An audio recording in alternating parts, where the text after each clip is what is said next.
Hi viewers!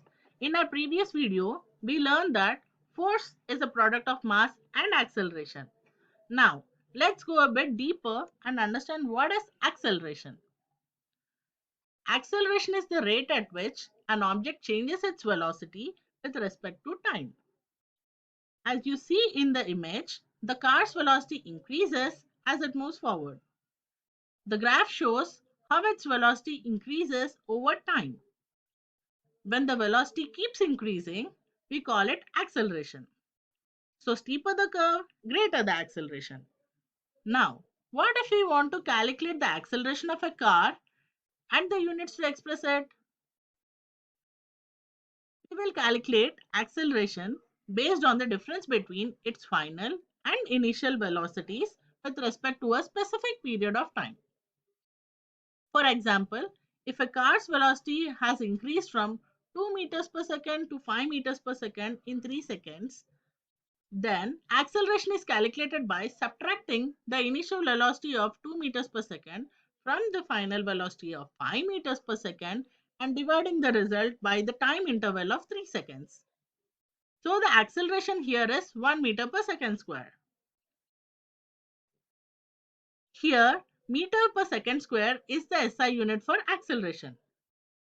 Now that we know what is acceleration and how to measure it, let's look at different types of acceleration. Let's start with zero acceleration. Here, the velocity remains constant throughout the time. If you look at the graph here, velocity remains same at 5 meters per second all the time. As there is no change in velocity, there will be no acceleration. Means zero acceleration. Take an escalator as an example, where the velocity remains same all the time. Now, let's look into another type of acceleration called uniform acceleration. Here, object's velocity increases by equal amounts in equal intervals of time.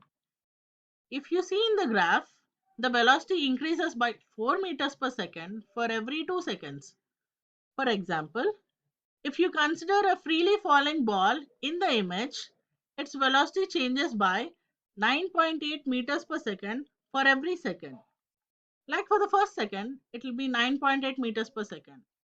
For the second, it will be 9.8 plus 9.8, which is equal to 19.6, and so on. Here is non-uniform acceleration.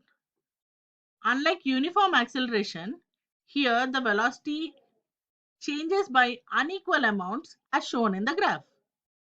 If you take an example of driving a car in a traffic, we usually keep changing the velocity.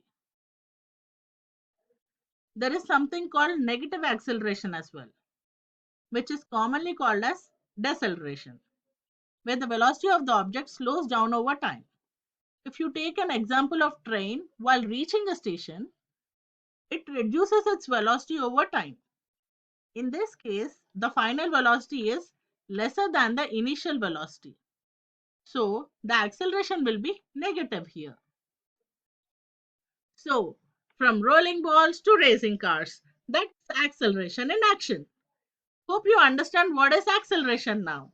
We will come up with another interesting topic in the next video. You keep accelerating your curiosity in physics and don't forget to like, comment, share and subscribe to our channel. Thank you.